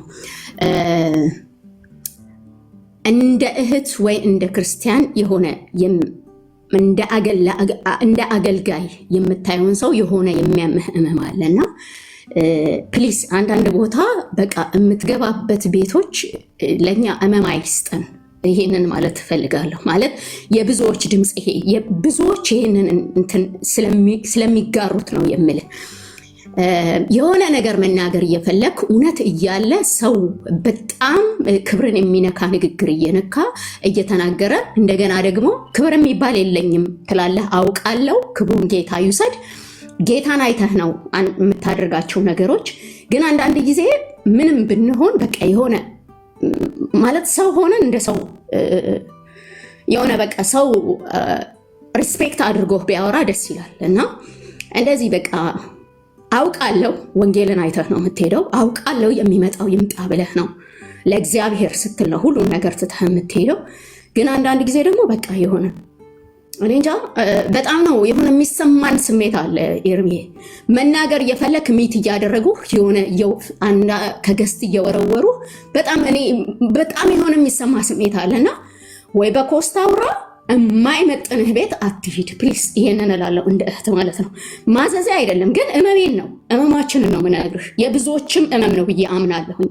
ኤርሚ የእውነት ነው የምልህ። በጣም ይሰማናል የሆነ አይ ዶንት ኖ ማለት በቃ ለወንጌል ነው ዋጋ የምትከፍለው፣ በደንብ ይገባናል። ግን የሆነ የለቀቀ ክብረ ነክ ነገሮች በጣም ያመናል። ይሄንን ነው የምነግርህ። የብዙዎች የክርስቲያኖች ድምፅ ነው ብዬ ነው የማምነው፣ የሚነግሩኝም ሰዎች ስላሉ ማለት ነው። እና በቃ አንዳንድ ቤት የማትገባበት ቤት አትግባ። በኮስት አውራ ቤትህ ነው ኦኬ። ሰውየው ከተቀበለ ተቀበለ። ግን እነሱ የሚመርጡበት ቤት ባትሄድ ብዬ እላለሁ። ባትሄድ ብዬ እላለሁም ሳይሆን እንደ ወንድም ታናሽ እህትህ ነኝ፣ እንደ እህትም ኖ አይሁንብህ እላለሁኝ እኔ። አንዳንድ ሜንሽን ሴትዮዋ ወይም የምትጠራቸው ቤቶች ነበሩ፣ ሰውየውም የሚጠራባቸው ቤቶች ነበሩ። አንተ ማስታወቂያ አይደለህም ለማንም ቤት። እንደገና ደግሞ ስምህን የሚያውጠለጥሉበት ቤት እንድትሄድ አንፈልግም እኛ። ለምን ወንድማችንን ያመናል፣ በጣም ነው የሚያመን። አይደለም ሌላ እንኳን ከገስት ላይ ወርውረው ሚት ሲያደርጉ የሚሰማን ስሜት አለ። ኤርሚ በጣም ነው የምንወድህ፣ በጣም ነው የምናከብርህ። እንደው በቃ የሚያሳድዱ ወንድሞችህ ራሱ ጠልተውህ አይደለም፣ ታውቃለህ። ይሄን በቃ ክርስቲያኖች በደንብ እንወድሃለን፣ በደንብ እግዚአብሔር እድሜና ጤናን ይስጥህ፣ ክፉህን አያሳያቸው። እንዲህ እያሉ አይ ተናግሬ ከማስቀይመው ብለው ገለል ያሉ ወንድሞች እንዳሉ እናውቃለን። ኢትስ ኦኬ ግን ይጠላሉ ማለት አይደለም። በብዙዎች እመም ነው ይሄንን የምነግርህ ኤርሚ። ስለዚህ ያልከው ቤት ከሄደ ኢትስ ኦኬ። ያለበለዚያ ግን አንዳንድ ሜንሽን ያደረጉትበት ቤት በተአምር ሲፈልጉ ሚት እያደረጉ ሲፈልጉ እያወሩ ነው እንዳታደርገው ፕሊስ። ይሄንን ነው የምልህ። እግዚአብሔር ይባርክህ፣ ከዚህ ይበልጥ ጸጋውን ያብዛልህ፣ ያለም ልምህ ውጣ። እግዚአብሔር ካንተ ጋር ይሁን፣ ይቅደምልህ፣ ይሟገትልህ። በቃ ይሄንን ነው የምልህ። እግዚአብሔር ይቅደምልህ። በቃ ከዚህ በልጥ ምንም የለም። እግዚአብሔር ይቅደምልህ። ወድሃለሁ። ምሕረት አድርግልኝ። አበዛው። ተባረክ። ችግር የለም ገኒ፣ ተባረኪ። የምትሉት አይነት ኢንፎርሜሽን ወደ እኔም ጋር መጥተዋል። አይ ነው ብዙ ውስጣችሁን እንደሚያማችሁም እረዳለሁ። የደውለው የነገሩኝም አሉ፣ ቮይስ ሪከርድ የሚያደርጉልኝ አሉ፣ እዚህም ገስትም ላይ እንደዚህ እንዳንቺ የነገሩኝ አሉ። ትክክልም ናቸው። ያው እንግዲህ ሌላ ፈልገን አይደለም። ገብቶሻል ገንዬ። ስለ ወንጌል ብለን አንዳንድ ቦታች ላይ ስንሄድ እንግዲህ ባለፈውም ሄጄ እሱ ነው ያስወረደኝ። እንደዚህ ማለት ነው ማለት በቃ ይሄን ነው ሊያደርግ የሚችለው እንጂ አሁን እኔ ከሱ አንሼ የሚሰማኝ ሰው አጥቼ አይደለም። እኔ እሱ እዛ ገብቶ በሚያወራ ሰዓት ላይ 300 ሰው ነበር ይሰማኝ የነበረው። እኔ ስገባለት ግን 1900 ሰው ሆነ። ኦኬ እሱ ቁጭ ብሎ ከሚሰማው ሰው ይልቅ እኔ ስገባ የሚመጣው ፎሎወር ምን ያህል እንደሆነ አይቷል። ግን ያንንም እንኳን ሆኖ እንኳን ያው ሰውየው በቃ ጨዋ የሚመስል ትዕቢተኛ ስለሆነ ከገስት ላይ አስወረደኝ ማለት ነው። ምንድነው ቁጭ አድርጎ ለመክሰስ ነው የፈለገው። እንደምታውቁት የመጽሐፍ ቅዱስን ጥቅስ አንድም አልተናገረም። ስለ እስራኤል ነው የሚያወራው። እጁን ጉንጩ ላይ አስደግፎ ምንም የሚያወራው ነገር አልነበረም። ለዚህ ነው ነግሬዋለሁ። እኔ የእስራኤልን ጉዳይ ለማውራት የፋኖና የኦነግ ሸኔ የወያኔ የብልጽግና እያልክ የኢትዮጵያ ፖለቲካ ውስጥ እንደምታቦካው አይደለም። ይሄኛው የተለየ ነው። ይሄኛው እውቀት ይጠይቃል። ይሄኛው የመጽሐፍ ቅዱስን እውቀትና የመካከለኛው ምስራቅን ታሪክ እንደዚሁም የእስራኤልን ታሪክ ሁሉ ጭምር ማወቅ ይጠይቃል ብዬ ያልኩት ማለት ነው። ኦኬ ያኔ እንደዛ አድርጎ አስወጣኝ ማለት ነው። አሁንስ ቅድም ሄጄ ገብቼ ነገርኩት። ከዛ ተመልሰው ይፈልጋል ብለው ስላሉ ነው የመጣሁት። ተመልሼም ደግሞ አሁን ቀጠሮ ላይ ማለት ነው እሷ ተለፈልፋለች፣ አታስወራኝም። እሱም ዝም አያሰኛትም። እኔን አላስወራ ላይም ብሎ ባለፈው ኮንቨርሴሽን ላይ እንደዛ በማውራታችን እሷ ግን እየለፈለፈች እኔ በጣም በኋላ ብጠረጥርም ምንድን ያልኩት ድንገት ባለቤቱ ከሆነች አትቀበል እያለችው እንደሆነ ነው እኔ እየተረዳ ያለሁት። እያስፈራራ ነው ብላ ተለኛለች። ከፈራ ለምን እሱን የፈርቻለሁ ብሎ አይልም። ከፈራው ፈራው ነው ማለት ያለበት። በለፈለፉ ይጠፉ ይላል የሀገራችን ሕዝብ። እና እነሱ እሱ ያለው ሌላ ቤት ነው ያለው። እኔ ሌላ ቤት በፍጹም ማንም ቤት ማለት ነው። ቴዲ ጋር እሺ ካለ ቴዲን ጠይቄዋለሁ። ቮይስ ሪከርድ ትችለታለሁ ከመለሰ ኦኬ። እሱም ራሱ ሀሳቡን የሚቀይር ከሆነ አላስጨንቀውም። ሀሳቡን ከቀየረ ካልሆነ ደግሞ እሺ የሚል ከሆነ ቴዲ እንኳን እምቢ ካለ በእኔ ጋር ኮስት ይሆናል ማለት ነው። እፈልገዋለሁ። በጣም አፍልቷል። ኦኬ እስራኤልን በተመለከተ በብሉይ በአዲስ ኪዳን ከመጽሐፍ ቅዱስ ከነገረ ፍጻሜ ጋር በተገናኘ ከዚህ በፊት ያደረገችው ጦርነት እስራኤል፣ አሁን የምታደርገው ጦርነት እስራኤል፣ ከዚህም በኋላ ከእስከ አርማጌዶን ድረስ የምታደርገው ጦርነት እስራኤል ፍትሐዊ ነው ፍትሐዊ አይደለም ዓለም ይሰማል ማለት ነው። እና ከዚህ ውጭ ግን ሌላ ቦታ ላይ በፍጹም አልሄድም። ገንዬ እንዳላችሁ በጣም ሶሪ። ስለ እኔ የታመማችሁ አይ ነው በጣም እረዳለሁ፣ በጣም አውቃለሁ፣ በጣም አውቃለሁ። እህቶችና ወንድሞቼ ስለ እኔ የታመማችሁ ወንድሞችና እህቶች በጣም ይቅርታ። ለዚህ ነው አክብረናቸው እንኳን አንዳንድ ቦታ ላይ ስንሄድ እኔ ቤቱን አንኳኩቼ ሄድኩት። እኔ ግን ጠዋት ላይ ጠርቼው አልመጣም። ያውቃል አልመጣም። ከዚህ በኋላ ደግሞ እኔ አልሄድም እሱ ጋር ማለት ነው። አሁንም መልሱም በውስጥ ነው የምጽፍለት። 2 ጊዜ ሄጄ 2 ጊዜ ነው ከገስት ያወረደኝ። ቢሆንም ግን እታገሳለሁ። ምክንያቱስ እፈልገዋለሁ፣ ሰውየውን እፈልገዋለሁ። አይቀጡ ቅጣት መቅጣት እፈልጋለሁ። ዓለም እያየ ማለት ነው። በጣም መተንፈስ አለበት። ትቢቱ በጣም መተንፈስ አለበት። በእውቀት ነው። እስራኤል ላይ ነው የምናወራው። በእስራኤል ጉዳይ ነው። ዘመነ ፍጻሜ ነው። የእስራኤል ጦርነት ከዚህ በፊት ያደረገችው ጦርነት፣ አሁን የምታደርገው ጦርነት፣ ከዚህም በኋላ የምታደርገው ጦርነት እስከ አርማጌዶን ድረስ የምታደርገው ጦርነት እስራኤል ፍትሐዊ ነው ፍትሐዊ አይደለም? መጽሐፍ ቅዱስ በዚህ ጉዳይ ላይ ምን ይናገራል? ከነገረ ፍጻሜ ከጌታችን ከኢየሱስ ክርስቶስ ዳግም ምጽአት ጋር በተገናኘ ይሄ ህዝቡም ራሱ እዛ መካከለኛው ምስራቅ የተቀመጠው ህዝብ እስራኤላዊ አይደለም ብሏል። ፎርጅር ነው ብሏል። ሞሳድ ማለት የማፊያ ቡድን ነው ብሏል። መብቱ ነው። እነሱ በሚያነጋግሩት ያነጋግሩታል። ካራሩለት ነፍሱን ሊነጥቁት ሁሉ ይችላሉ። አየህ፣ በለፈለፉ ይጠፉ ይባላል። አንዳንዴ ሳይደርሱብህ እንደፈለክ የምትለፈልፈው ነገር አይደለም። እኔ ግን እንደዛ እንዲሆንበት አልፈልግም። እኔ ከእውቀት አኳያ ነው የማወራው። እስራኤልን እንደ ሀገር ህልውና የለም እያልክ እያነፋ ዝም የሚሉ እንዳይመስልህ፣ እውነት መናገር ማለት ነው። ዝም የሚሉ እንዳይመስልህ። አይታችኋል። ሁሉ ቀን የአያቶላን ፎቶ ለጥፎ ነው የሚገባው። ይችላል፣ መብቱ ነው መደገፍ። ግን እስራኤልን እንደ ሀገር የለም ብሎ ህዝቡን በአደባባይ ላይ መሳደብ ግን እውቀት መስሎት ነው እሱ። እኔ ግን እሱ ስለተሳደበው በስድብ አይደለም። እኔ በቢብሊካል መረጃ ማለት ነው፣ በመጽሐፍ ቅዱስ መረጃ ያገናኘኝ ከኤድሞንድ ጋራ ቴዲ ሐዋሳ ቤት እርሽ ብሎኛል። እንዳልኳችሁ ቅድም ቮይስ ሪከርድ ትችለታለሁ ለቴዲዬ። ቴዲ የሚመልስልኝ እንጠብቃለሁ። ካልሆነ በኮስት እንገናኛለን። ይሄንንም አንፈልግም ብሎ ካለ ይጦ እና ቴንኪው። ተባረኩ። ጸጋ ይብዛላችሁ።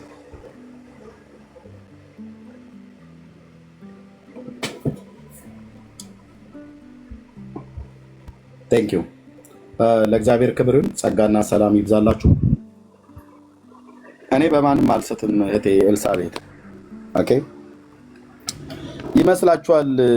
በእግዚአብሔር ቃል ላይ ቆሜ ረገጥ አድርጌ ስናገር በጣም ስሜታዊ የሆንኩ ይመስላችኋል አይደል? እስካሁንም ደርስ ትሰማላችሁ፣ አልገባችሁም። እንደ ሰው ስሜታዊ አልሆንም እያልኩ አይደለም። ኦኬ እንደ በሙሉ ግን ስሜታዊ ነው መሆነው አይደለም። የእግዚአብሔር ቃል ላይ እኮ ቆሞ የሚያወራ እኮ ነው የሌለው። ኦኬ ወሬ ያወራሉ። ግን አሁን ቅድም ሳስተምር እያንዳንዱ ኦርቶዶክሳዊ ከታች ገብቶ እያያቸው ነበር። ቁጭ ብለው ይማራሉ ማለት ነው። ቁጭ ብለው ይማራሉ። ቢሃይንድ ባይክ አይደለም፣ ከታች ሆነው ይማራሉ። አይሁዳውያን ጋር ገብቼ ብሉይ ኪዳንን ስናገር እያንዳንዱ መጥቶ ነበር፣ ማስታወሻ እያያዙ ነበር ይማሩ የነበሩት። ከዚህ ግን መጥተው ኤርሚያስን በመስደብ ያቃለሉ ስለሚመስላቸው አንድ ኦርቶዶክሳዊ ጥሩልኝ እስቲ ብሉይ ኪዳን ላይ የማውራት አቅም ያለው ሰው ካለ አያደርጉትም። የታውቀውት የተስፋ ገብረስላሴ ዘብሔረ ቡርጋ ሰኔ ጎልጎታ እያነበበ እንዴት ነው ኤርሚያስ ጋር ቆሞ ብሉይ ኪዳንን የሚያወራው? አውቄ ነው ደግሞ ብሉይ ኪዳን የመረጥኩት፣ ምክንያቱም የመጽሐፍ ቅዱስ ጠንካራው ክፍል ስለሆነ ማለት ነው። ጠንካራ ክፍል ስለሆነ ሴት ባዩበት ማርያም ነች ብለው የሚተረጉሙ እኮ ይቅርታ አድርጉልኝ፣ በሴት አንቀጽ የተጠራች ሲያዩ እመቤታችን ነች እያሉ ብለው የሚሉ ማለት ነው። ለስድብ ምላሳቸውን ያሾሉ ማለት ነው። ምክንያቱም ኤርሚያስን በስድብ ሰብረኑ እናስወጣለን ብለው የሚል ብራዘር፣ ወደ ሰይጣን ጋር እየደወላችሁ ስድብ እስቲ አዳዲስ ስድብ አለ ወይ ብላችሁ ጠይቁት። ኦርቶዶክስ አያኑ ሰይጣን አዳዲስ ስድብ ይስጣችሁና መታችሁ እሱን እኔ ላይ አፍስሰው። በምንም እኮ አልኩ ሸብረክ አይደለም። ይሳኮር አጥንተ ብርቱ ነው ተብሎ እንደተጻፈ እግዚአብሔር ልክ እንደዛ ነው የጸጋውን ጉልበት የደረበልኝ። ከናቴ እስከ ልጆቼ እስከ ሚስቴ እስከ እኔ የብልግና ስድብ ሰድባችሁ አበሻቅጠህ 11 ዓመት ሙሉ 11 ዓመት ሙሉ ሰው ስድብ ይስማማዋል? ሰው ስድብ ይስማማዋል ማለት እንዴት ነው የሚስማማው? እንደዚህ ወዛም እያደረገኝ ቁጭ መድኃኒዓለም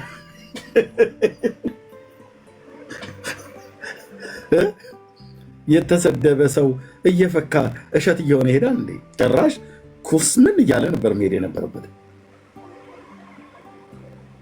አይ እንቅልፍና ድካም ፊቱ ላይ ያለ ያልተኛ መተኛት የሚፈልግ በስጋው ጠዋት ደግሞ በደንብ ተኝቼ እንቅልፌን ጨርሼ ተጣጥቤ ስነሳ በቃ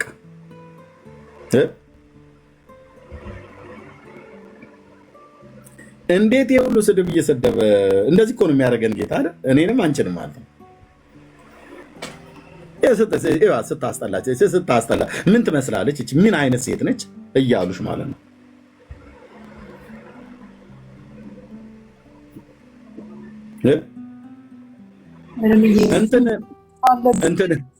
ስድብ ደግሞ ልንሰደብ እንግዲህ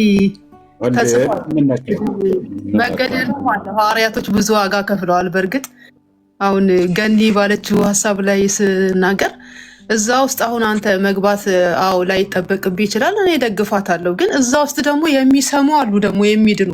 እኛ እየተሳደብን እኮ ነው። እኔ አሁን የዛሬ 30 ዓመት ነው ጌታን ያገኘሁት። በጣም በልጅነት የሚገርምህ እሳደብ ነበር፣ እቃወም ነበር።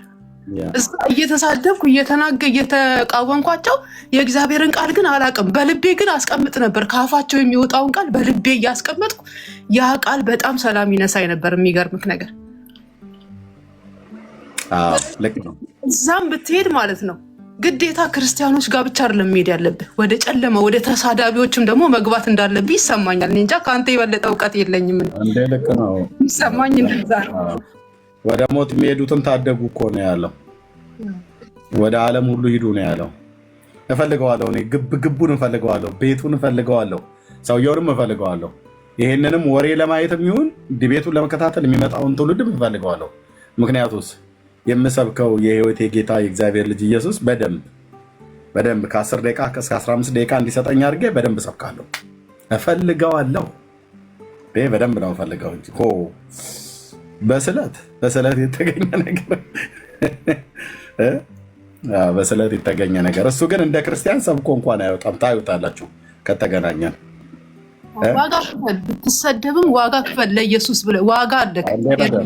ማቀሱ ነው እንግዲህ ዋጋ ክፈል። ይስራቡ እነሱ ድሮስ ሊያመሰግኑ ትፈልጋለህ እንዴ? በፍጹም ለክርስቶስ እነሱ ምንም መልካም ነገር እንዳጠብቅ ያዋርዱሃል፣ ይሰድቡሃል በማንነት እንጃ በቃ እንጃ። እነሱ ቀደም አሁን አላያችሁትም? ገብቶ ቃል ላይ በነበረው ማለት እኔና ወንድምነት ብርቄ ዳንዬ የሆነን አስገባን። ምንድነው ሐዋርያዊ ቅብብሎች ብሎ በሚል ከኪዳኑ ታቦት ጋር ገብተው በምን ያህል ልክ እንደዚህ ይሰርቡኝ እንደነበረው አይታችኋል አይደል?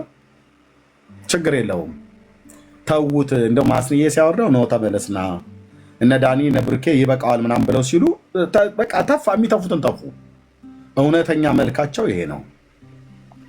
እውነተኛ ጌታ ኢየሱስ ምስክር ያንን ሁሉ ሲናገር ቅንጣት እግዚአብሔር በቃ እንደዚህ ሰው ስጋው እየተቆረጠ እንደሚደነዝዝ አይነት ማለት ነው። እንደዚህ አይነት ስድብ እያወሩ በቃ ድንዝዝ ማለት በጸጋው ጉልበት ማለት ነው። ውስጤን አቅሜን እኮ ለመስበር እኮ የመጨረሻ እኮ ነው የሚናገረው እባቡ፣ ግን አይችልም። እኔ አላውቅም እንግዲህ የት ቤት ውስጥ ገብተህ እንደተናገሩ እኔ አላውቅም። ግን አሁን እኔው ቤት ከፍተን እሺ እህቴ ሶፊዬ እኔው ቤት ነው። እና እንዴ አሁን እኛ ስለ ጌታ ተሰደብን ብለን እስጢፋኖስ አይሰቅም? እኔ አሁን ስለ ጌታ ተሰደቡ ብዬ ብል እስጢፋኖስ ምን ተነክቶ ኤርሚያስ ብሎ ቢለኝ ምን እለዋለሁ? እስጢፋኖስ በእውነት ያ ሰማዕት፣ እነ ቅዱስ ያዕቆብ በሰይፍ አንገቱ ተቆርጦ የሞተው፣ እነ ቅዱስ ጳውሎስ እንደ በግ ታርደው የሞቱት፣ እነ ጴጥሮስ ተዘቅዝቀው የተሰቀሉት